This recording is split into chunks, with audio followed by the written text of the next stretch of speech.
because of that amazing love and that forgiveness that comes with it, that we are able to be drawn together into this family of God, the church, about whom Jesus said, I will build my church and the gates of hell will not be able to prevail against it, to withstand the onslaught of the church. The gates of hell will not be able to survive the onslaught of the church.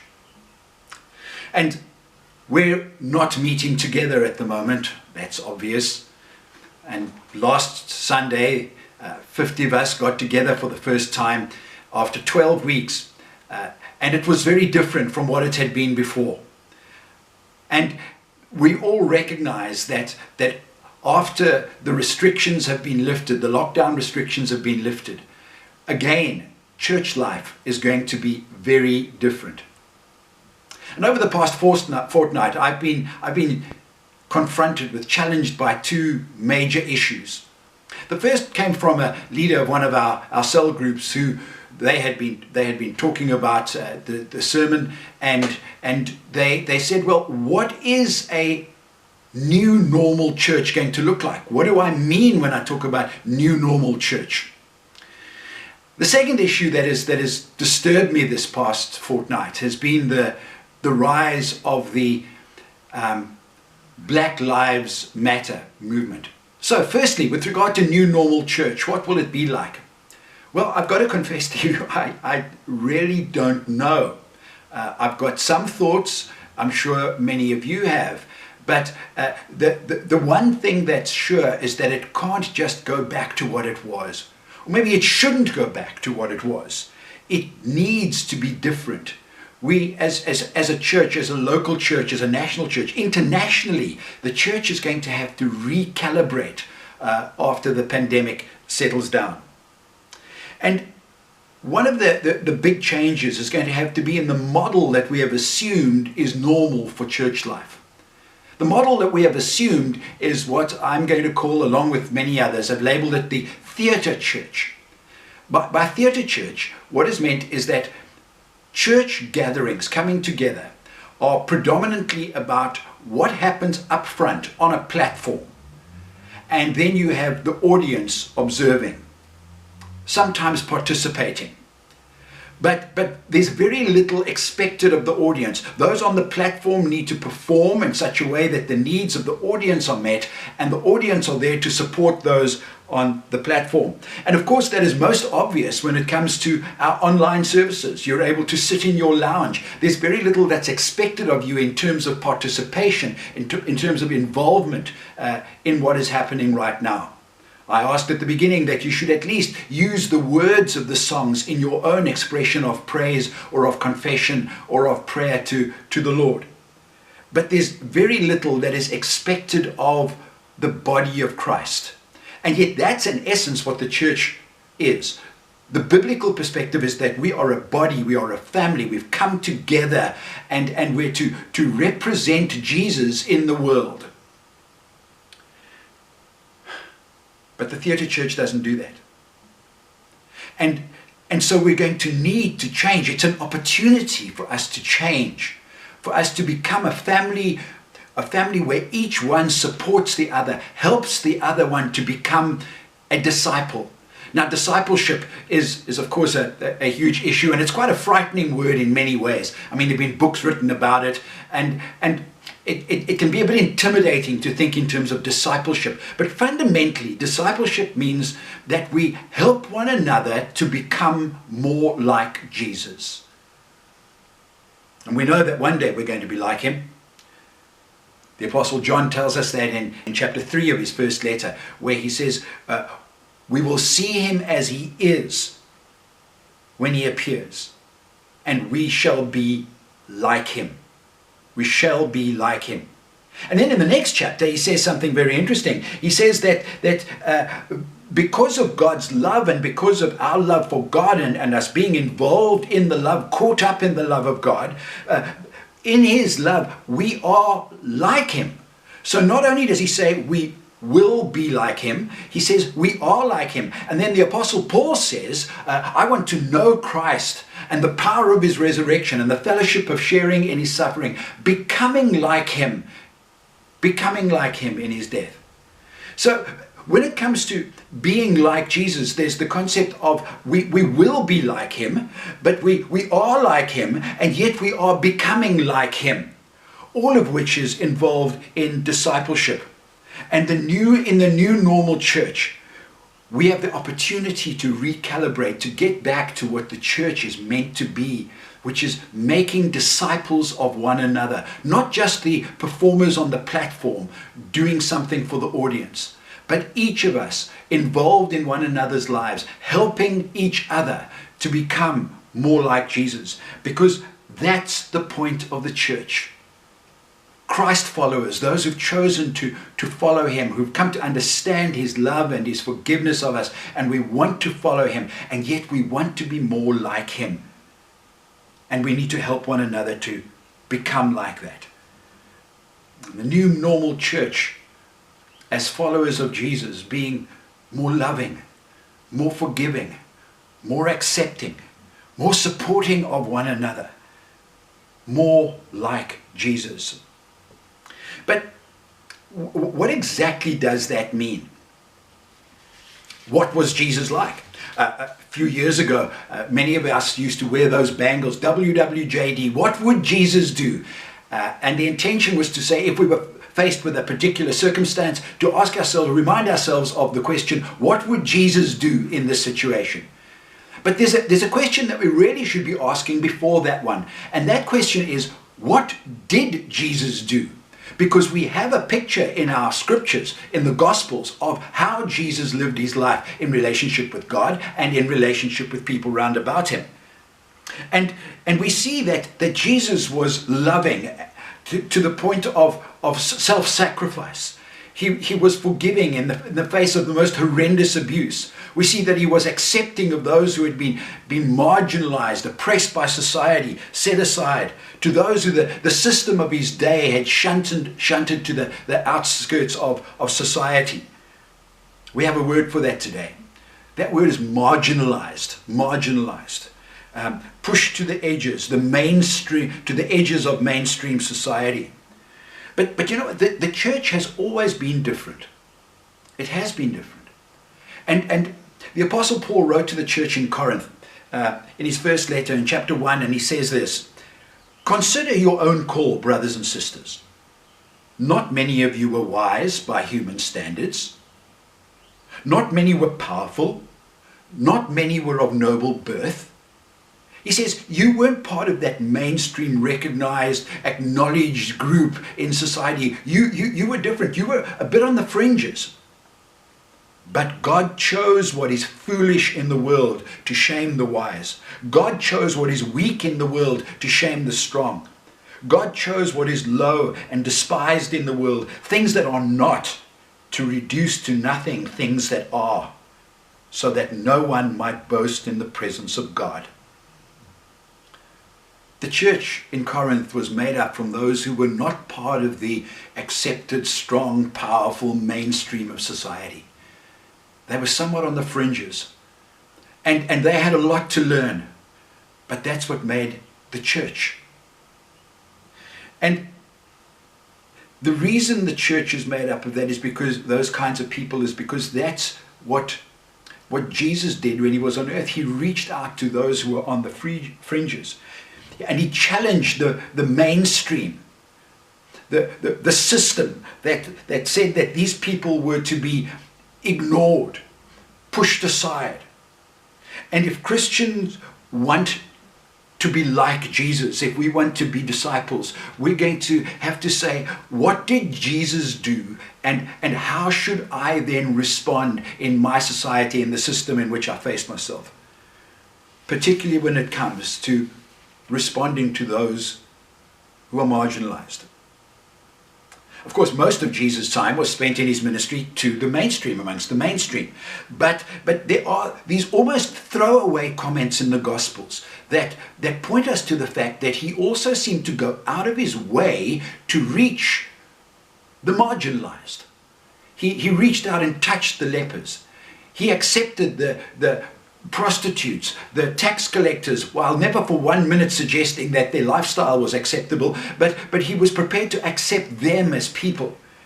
He reached out to beggars. And please, let's not even think of beggars as just being like the folk we're familiar with who beg. These people were really down and out. If they were blind beggars, they had nothing.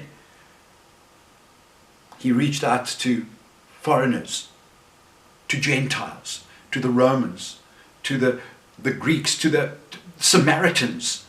And although women were obviously very much part of mainstream society, they were regarded as not having the same significance as the men, and yet Jesus made women important as part of his ministry. And some of the throwaway things that we find as we read the gospel, the throwaway comments that we find, are things like Jesus or the gospel writers just mentioning where Jesus' ministry took place. For example, he says, the gospel says he was in the region of Tyre, or he went across to the Decapolis or Transjordan, the other side of the Jordan, or he went through Samaria. And you know, that's a little bit like if I was to say to you, President Ramaphosa came to the Overstrand and he went to visit different homes. And if I said to you, however, but he went to visit homes in Fullklip, you would have a certain picture that comes to mind of the people that he went to visit. However, if I said to you, he went to Zwelihle, again, you would have a picture that comes to mind of the people he went to visit. And so these gospel writers, just in an almost throwaway fashion, happen to mention the places where Jesus ministered, and the Decapolis, the region around Tyre, Samaria. These were places, the region of the Gerasenes. These were places where there were foreigners, where there were outsiders, and Jesus seemed to deliberately go there in order to minister to those who were rejected by the system of which he was a part, namely the mainstream Jewish community. And like the Jewish community, often the church, the mainstream church, has tended to push people to the fringes, and the mainstream church has not had a great record when it comes to reaching out to those on the outskirts of mainstream. Historically, some of you will know that the church has had some strange attitudes towards people who are divorced, or to unmarried mothers, or maybe to the alcoholic, or to the drug addict. In the days of the Jesus movement, there was that reaction against young people coming into church barefoot or with long hair, or wanting to play guitars. They weren't regarded as being mainstream in the church environment. And the church has not been great in reaching out to those on the fringes.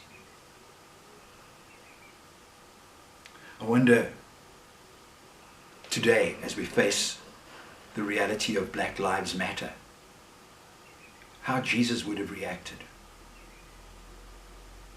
I wonder how Jesus would have reacted to those of the gay community. I wonder how Jesus would have reacted to people living on the street. And if we're going to be like him, we need to see that Jesus made an effort to reach out to those that mainstream have pushed to the fringes. What would Jesus have done about the Black Lives Matter movement? Would he have joined them? You know what? I suspect not. I suspect not. I suspect what he would have done is simply reached out to people who have been oppressed, and he would reach out to want to understand them and to accept them and to let them know that they're loved. And if the church is made up of people who are like him, that's what the church ought to be doing. Reaching out to people who have been hurt. And one of the hard things for us as privileged white South Africans One of the hard things for us to do is to acknowledge that people have been hurt by never mind the laws, never mind even the behavior, just the attitudes, the words, the joking. It has caused pain in people's hearts. And often they've been pushed aside. And now they're wanting to speak out and they're wanting us to hear. And we need to be saying, what would Jesus do? What did Jesus do that if we say we want to be like him, we are going to do? And the new normal church is a wonderful opportunity for us to disciple one another to be like him, to help one another to face these realities of a society that is divided, and to help one another to reach out to those who have been oppressed, to those who feel damaged, to those who are still hurting. To help one another to understand that we need an attitude change. We need a language change. That it's not appropriate to simply make racial jokes. And that's the issue of the day. And if we're going to be disciples, we're going to reach out with the kind of love and compassion and acceptance that Jesus displayed in reaching out to those on the fringes. And as we recalibrate as a church, we're going to have to learn. We're going to have to learn from one another, which means that the way we do things is going to have to be different. It's not going to be a matter of sitting in an audience watching a performance on the front, at the front. It's going to have to be a matter of how do we together learn from one another so that we can become more like Jesus. And I need you to help me to become more like Jesus. I need you to challenge me when my attitudes, my words, my actions are wrong. I need you to do that. I need you to show me what Jesus was like and to encourage me to go in that direction. And in the new normal church, we need one another. And we're going to need to put structures in place that will enable us to be able to help one another to become more like him. And you know what? When the church becomes disciples who are like Jesus, that's the church against which the gates of hell are not going to be able to survive. That kind of church. Not just a church that sits as an audience, but a church that is helping one another to become like Jesus. A powerful movement that changes society, where salt and light permeates every aspect of the society in which he has put us. And so the new normal church is going to have to start with taking a new look at Jesus, asking ourselves, what did Jesus do? Are there circumstances that are similar to those that we are facing right now? What did Jesus do, and how are we to emulate him in our society? And so when we pray and we say, open the eyes of my heart, Lord, because I want to see you, I want to know what you're like, that's what we're asking. Show us, Lord, what you did, so that we can do that where we are today. And as we close this morning, I want to encourage you to pray the words of probably my favorite prayer, definitely my favorite hymn, the Irish prayer. We say, Lord, be thou my vision, O Lord of my life. Won't you pray that prayer as we draw this time together to a close? Be thou my vision, O Lord of my heart. Not be all and soon say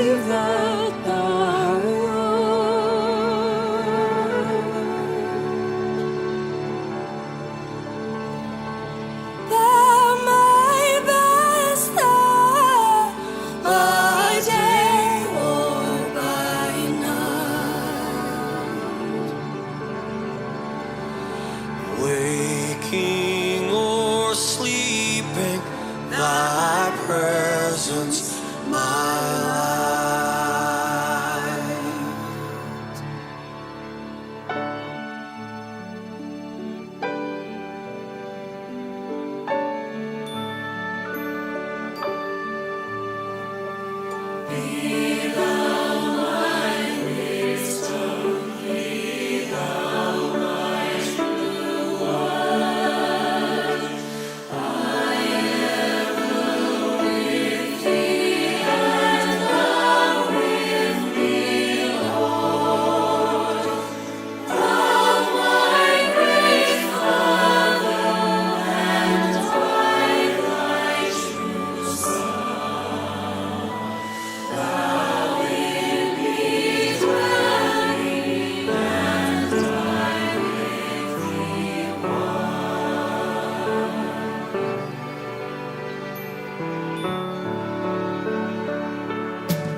Christ be with you. Christ within you. Christ behind you. Christ before you. Christ beside you. Christ to win you. Christ to comfort and restore you. Christ beneath you. Christ above you. Christ in quiet. Christ in danger. Christ in heart of all that love you. Christ in love of friend and stranger.